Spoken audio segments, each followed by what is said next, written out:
오늘 우리에게 주시는 하나님 말씀은 민수기 14장 36절에서 45절입니다.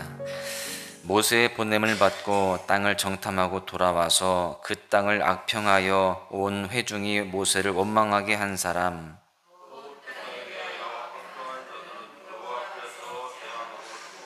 그 땅을 정탐하러 갔던 사람들 중에서 오직 눈의 아들 여호수아와 여분네의 아들 갈렙은 생존하니라.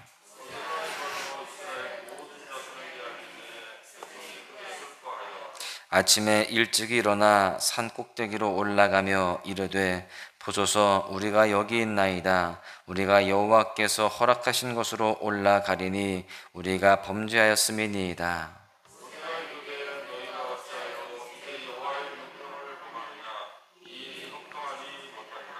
여호와께서 너희 중에 계시지 아니하니 올라가지 말라. 너희의 대적 앞에서 패할까 하노라.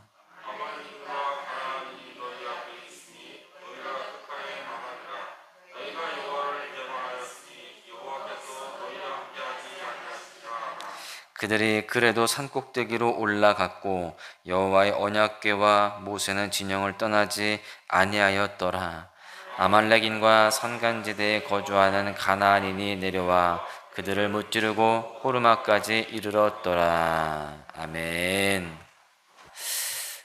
사이콜로지 리버스라는 말이 있습니다. 이것은 뇌과학을 기반으로 하는 용어인데, 부정적인 사람에게는 아무리 좋은 약을 줘도 효과가 없다라는 것입니다. 그러니까 뇌에 스위치가 있다는 거예요. 긍정과 부정으로 나누어져 있는 스위치가 있는데, 그 뇌의 스위치가 나쁜 쪽으로 기울어져 있는 것을 이야기합니다. 여러분, 이런 부정적인 사람은 좋은 약을 써도요, 부정적인 반응을 나타내게 된다는 것인데, 여러분, 뇌 구조가 그렇게 부정적으로 반응하게 되어 있다라는 겁니다. 실제로 의사가 가장 다루기 어려운 힘든 그런 환자가 바로 이 부정적인 환자다라고 합니다. 특별히 이러한 사람들의 특징은 두려움이 인생을 지배한다라는 것입니다. 늘 두려워한다는 거죠. 안 되면 안 돼서 두렵고, 잘 되면 또 잘 돼서 두려워합니다. 여러분, 그렇다면 두려움은 왜 생기는 것일까요? 미래에 대한 명확한 지식이 없기 때문입니다. 두려움이란 미래를 두려워하는 것입니다. 이 일에 대한 결과를 모르기 때문에 두려워한다는 것이죠. 그러므로 미래에 대한 명확한 지식이 두려움을 내쫓을 수 있는 것입니다. 그런 의미에서 하나님에 대한 믿음이 커지면 커질수록 두려움은 사라지는 것입니다. 왜 그럴까요? 하나님은 우리의 미래를 책임지시는 분이시기 때문에 그렇습니다. 모든 것을 예비해 놓으시고 또 인도하시는 분이시기 때문입니다. 그 주님을 온전히 믿게 되어지면 그분을 향한 믿음이 커지면 커질수록 두려움은 사라질 수 있는 것입니다. 이스라엘은 광야를 걷는 동안 끊임없이 두려움의 문제를 안고 있었습니다. 왜 그럴까요? 하나님에 대한 믿음이 부족했기 때문에 그렇습니다. 자신의 삶을 스스로 만들어 가려고 했기 때문에 그래요.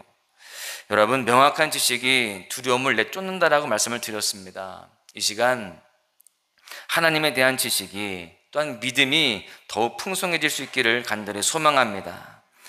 오늘은 두려움을 따라서 움직이는 인생의 결과에 대해서 함께 살펴보고자 하는데요. 여러분, 먼저 우리가 두려움에 쌓이게 되면 이 믿음의 사람으로서는요, 사명을 망각하게 됩니다. 이 땅에서 살아가는 이유를 잊어버리게 되는 것이죠. 오늘 본문은 가데스 바네아 이 사건의 마지막 단락입니다. 12지파의 대표들이 가나안 땅을 40일 동안 정탐을 하고 돌아와서 보고를 했습니다. 그 중에 두려움에 쌓여서 악평을 한 사람들이 있었는데, 성경은 이들에 대해서 다음과 같이 말씀합니다. 36절에 보십시오. 모세의 보냄을 받고 땅을 정탐하고 돌아와서 그 땅을 악평하여 온 회중이 모세를 원망하게 한 사람. 여러분, 이들은 이스라엘의 대표로 보냄을 받은 사람들이었습니다. 이들은 대표로서 그 신앙적인 사명을 다해야 마땅합니다. 여러분, 이들이 가나안 땅에 들어갔던 이유가 무엇입니까? 거기를 정탐하고 온 이유가 무엇일까요? 그 땅에 들어갈 것인가, 들어가지 말 것인가, 이걸 결정하기 위함이 아니었습니다.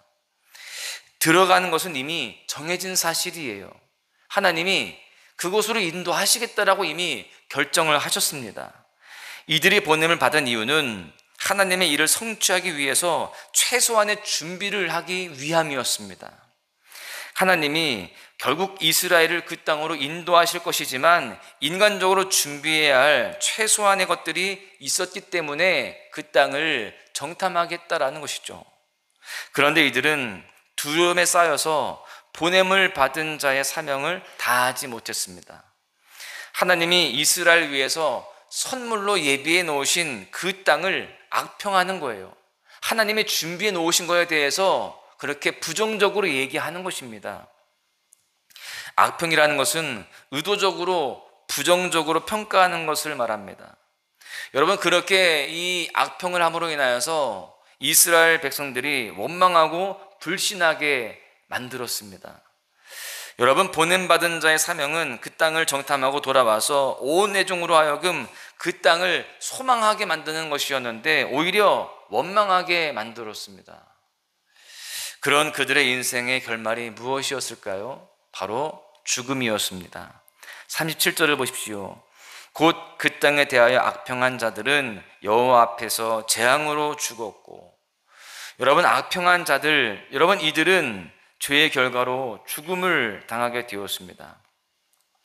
재앙으로 번역된 이 말씀은 연병, 온역 이런 것들을 의미하는데, 여러분, 전염병이라는 것이 일반적으로 접촉하면 걸리는 병 아닙니까? 그런데 말씀해 보니까 부정적인 사람만 전염병에 걸렸다라고 되어 있습니다.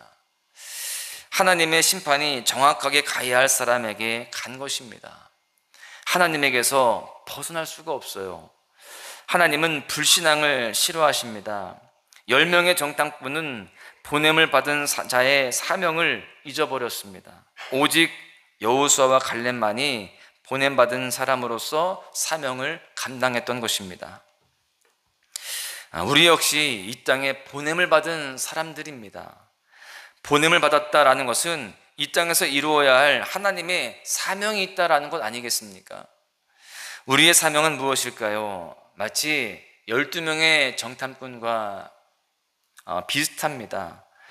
다수의 이스라엘 백성들이 아직 보지 못한 가나안 땅을 미리 정탐하고 돌아와서 그 이스라엘 백성들에게 보고를 하는 거예요. 그 12명의 정탐꾼들은 그렇게 보고를 했습니다. 마찬가지로 우리 역시 우리가 마침내 들어가야 할 영적 가나안 땅, 천국을 확신하고 이 땅의 사람들에게 그 땅을 소개하고 그 땅으로 인도해야 하는 사명이 있다라는 사실입니다. 우리가 살아가는 삶의 형편은 다 다르지만 우리는 궁극적으로 이 사명을 가지고 살아가는 것입니다. 그런데 정탐꾼이 이 땅이 좋다며 이 땅에 취해서 살아가면 안 되는 것이죠. 그 이스라엘의 12 정탐꾼들이 돌아오지 않고 가나안 땅에 계속 있었다라고 한다면 그것도 역시나 사명을 감당하지 못하는 모습이 되었을 것입니다. 천국에 대한 분명한 믿음을 잃어버리고 이 땅에서 영원히 살 사람처럼 살면 안 된다라는 것이죠. 우리는 천국을 모르는 사람들을 천국으로 인도하는 사명자의 삶을 살아가야 할 줄로 믿습니다. 보냄을 받은 사람은 보낸 자의 목적을 이루어야 됩니다. 우리가 이 가정 가운데에 보냄을 받은 이유가 있고요, 우리가 이 교회 가운데 보냄 받은 이유가 있고, 또 우리가 일터와 학교에 보냄 받은 이유가 있는 것입니다. 눈에 보이는 대로 평가하는 것이 아니라 하나님의 마음으로 이 세상을 바라보고 또 그 있는 그 모든 삶의 자리에서 보냄받은 자의 사명을 감당해낼 수 있는 우리 모두가 되어야 할 줄로 믿습니다. 두려움의 지배를 당하게 되면은요, 성취에 중독이 된다라고 합니다. 이게 무슨 말인가 하면 자신의 두려움을 달래고자 무엇인가를 자꾸 이뤄내려고 하는 거예요. 자꾸 힘이 들어가게 됩니다. 그런데 오히려 그렇게 두려움 때문에 뭔가를 하려고 하다 보니까 더 크게 두려워할 만한 일들이 또 닥치게 되는 것이죠. 보면 40절에 보시면 우리가 여호와께서 허락하시는 곳으로 올라가리니 우리가 범죄하였음이니이다.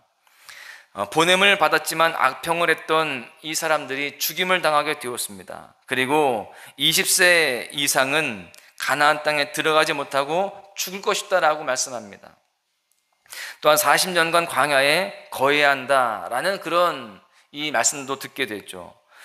그 순간 이전보다 더 큰 두려움이 임하게 되었습니다. 그래서 이스라엘은 자신들이 범죄했다라고 고백하죠. 범죄하였다라는 뜻은 표적을 놓치다, 길을 잃어버렸다라는 뜻입니다. 이스라엘은 부르짖어서 범죄했다라고 분명하게 고백을 했습니다. 여러분, 불신앙은 인생의 길을 잃어버리는 행위입니다. 스스로가 지금 그렇게 범죄하여서 인생의 길을 잃어버리고 방황하는 모습들이 되게 되었습니다. 여러분, 지금 이 모습이 이스라엘 백성들이 회개하는 것처럼 보여집니다. 그런데요, 회개를 가장한 또 다른 죄를 짓고 있다는 것을 그 다음 내용들을 보시면 알 수 있습니다. 우리가 여호와께서 허락하시는 곳으로 올라가리니 라고 되어 있는데, 지금 이것은 고집을 피우고 있는 거예요. 이들은 지금 회개를 하는 것이 아니라 후회를 하고 있습니다. 많은 사람들이 후회를 하면서 회개를 하고 있다라고 착각을 하는 경우들이 참 많습니다. 후회는 잘못된 행동에 대한 감정적인 반응일 뿐입니다. 그런데 회개는 잘못된 방향에서 하나님께로 돌이키는 것이 바로 회개이죠. 제가 언젠가 말씀드린 바와 같이 회개의 그 한자를 보시면 뉘우칠 회자에다 고칠 개자입니다. 그러니까 많은 사람들이 뉘우치기만 하는 거예요. 후회만 합니다. 이것은 회개가 아니라 회까지만 한 거예요. 진정한 회개는 고칠 개가 있어요. 고치고 돌이키고 주님께로 돌아가는 것, 그것이 바로 회개인 줄로 믿습니다. 이스라엘은 자신들의 죄로 인해서 하나님의 형벌이 임했다라는 것을 알고 난 이후에 그 형벌을 피하고자 갑자기 가나안 땅에 들어가겠다라고 합니다. 여러분, 죄를 지었으면 처벌을 받는 것도 회개라고 할 수 있어요. 이스라엘은 자신의 죄를 덮기 위해서 또 다른 죄를 저지르려고 하고 있는데요, 지금 스스로 범죄했다라고 고백하면서 지금 이 사람들이 또 하나님의 명령을 거부합니다. 이것이 두려움에 빠진 사람의 모습입니다. 41절을 보시면 모세가 이르되 너희가 어찌하여 이제 여호와의 명령을 범하느냐, 이 일이 형통하지 못하리라. 하나님이 가라고 할 때 가고 멈추라고 할 때 멈춰야 됩니다. 그런데 지금 이스라엘은요, 정반대로 하고 있어요. 가라고 할 때 할 수 없다라고 하고 멈추라고 할 때 할 수 있다, 이렇게 지금 나아갑니다. 하나님을 따르는 것이 아니라 두려운 감정을 따르고 있는 거예요. 하나님께서 이렇게 우리에게 징계를 내리셨으니 우리가 뭐라도 한번 해보자, 이런 지금 생각을 가지고 움직이고 있는 것이죠. 42절에 보시면 여호와께서 너희 중에 계시지 아니하니 올라가지 말라, 너희의 대적 앞에서 패할까 하노라. 여러분, 보냄을 받은 사람으로서 유일하게 두려워해야 할 것은 하나님이 함께 하시지 않는 것입니다. 이것이 가장 두려운 거예요. 아무리 잘 되어도 하나님이 함께 하시지 않으면 우리는 그 잘됨이 잘 되는 것이 아닙니다. 두려워해야 할 상황입니다. 여러분, 하나님이 함께 하신다면 모든 것이 가능합니다. 반면에 하나님이 함께 하시지 않는다면 모든 것이 불가능한 거예요. 이스라엘의 대적에 대한 승패 여부는 그들의 군사적인 능력이 달려있는 것이 아니었습니다. 하나님에 대한 순종과 회개 여부에 달려 있었습니다. 하나님이 함께 하시면 불가능해 보이는 상황에서도요, 승리합니다. 하나님이 함께 하시지 않으면 가능해 보이는 상황에서도 패하는 겁니다. 하나님이 함께 하시면 애굽 군사가 홍해 속에 잠기게 됩니다. 또 하나님이 함께 하시면 광야의 무법자 아말렉도 이기게 되는 거예요. 그런데 하나님이 함께 하시지 않으면 작은 아이성도 이기지 못하고요, 승리 이후에도 스스로 무너지게 되는 것입니다. 이스라엘은 하나님이 함께 하시지 않는 것을 두려워하는 것이 아니라 성취하지 못할 것을 두려워했습니다. 그래서 하나님이 함께 하시지 않는 전쟁을 치르게 되죠. 자기들의 그 열심만 가지고, 의욕만 가지고 나아갔습니다. 가나안 백성이 두려워서 악평을 하더니 이제는요, 스스로의 힘으로 가나안 백성을 이길 것처럼 전쟁을 치렀던 것이죠. 결과는 처참했습니다. 45절에 보시면 아말렉인과 산간지대에 거주하는 가나안인이 내려와 그들을 무찌르고 호르마까지 이르렀더라. 하나님이 함께 하시지 않으면 쓰러질 수밖에 없고 패배할 수밖에 없습니다. 우리의 싸움은 혈과 육을 위한 싸움이 아닙니다. 우리는 지금도 사단과 영적 전쟁을 하고 있습니다. 가장 중요한 것은 하나님과 함께하는 것입니다. 나의 힘과 의지로 전쟁을 하는 것이 아니라 오직 믿음으로 전쟁을 해야 됩니다. 하나님과 무관한 열심이 나를 무너뜨리게 되는 겁니다. 비록 내가 부족하고 또한 상황이 어렵다 할지라도 하나님이 함께 하시면 우리는 이길 수 있습니다. 그 사실을 믿고 하나님이 나와 함께 하심을 늘 믿고 그 주님과 동행하면서 믿음으로 나아가야 할 줄로 믿습니다. 믿음이 식어지면 두려움이 뜨거워지기 시작합니다. 두려움을 묵상하지 말고 우리는 하나님을 묵상해야 됩니다. 두려움의 사명에 잠식되면 안 되는 거예요. 이 땅을 살아가면서 두려워해야 할 오직 한 가지, 하나님이 함께 하시지 않는 것을 두려워하고 늘 하나님의 편에 서서 살아가야 할 줄로 믿습니다. 오늘 하루도 그러한 모습 속에서 승리하고 주님께 영광 올려드리면서 주님께서 예비해 놓으신 놀라운 축복들을 다 누리는 복된 삶이 되시기를 주님의 이름으로 간절히 축원합니다.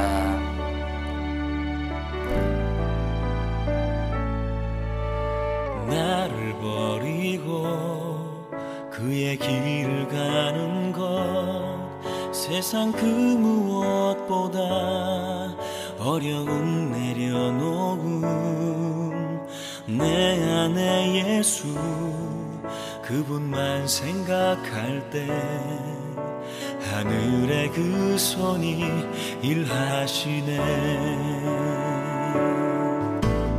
그분의 마음 그분의 시선 그분의 원하심은 내 맘에 두는 것 십자가 그 길 그곳에 나설 때에 주님 나를 통해 일하시네.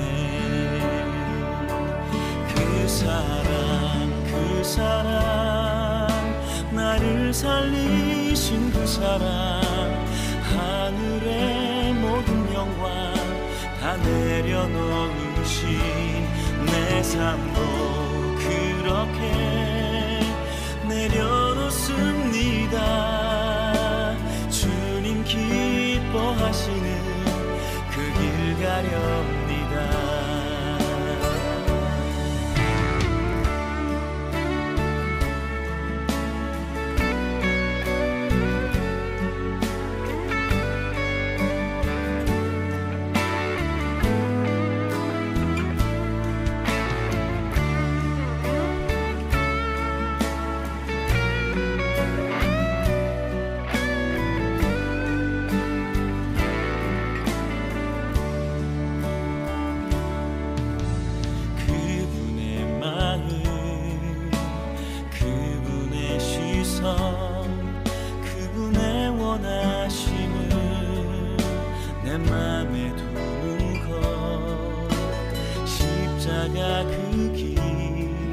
그곳에 나설 때에 주님 나를 통해 일하시네. 그 사랑 나를 살리신 그 사랑 하늘의 모든 영광 다 내려놓으신 내 삶도 그렇게 내려놓습니다. 주님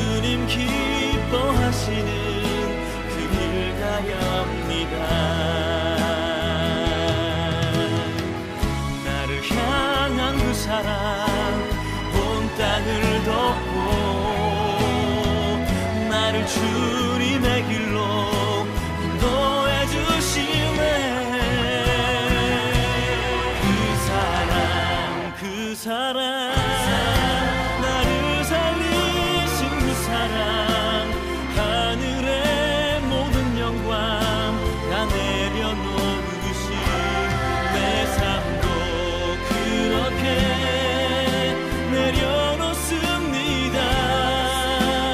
주님 기뻐하시는 그 길 가렵니다. 내 삶도 그렇게 내려놓습니다. 주님 기뻐하시는 그 길 가렵니다.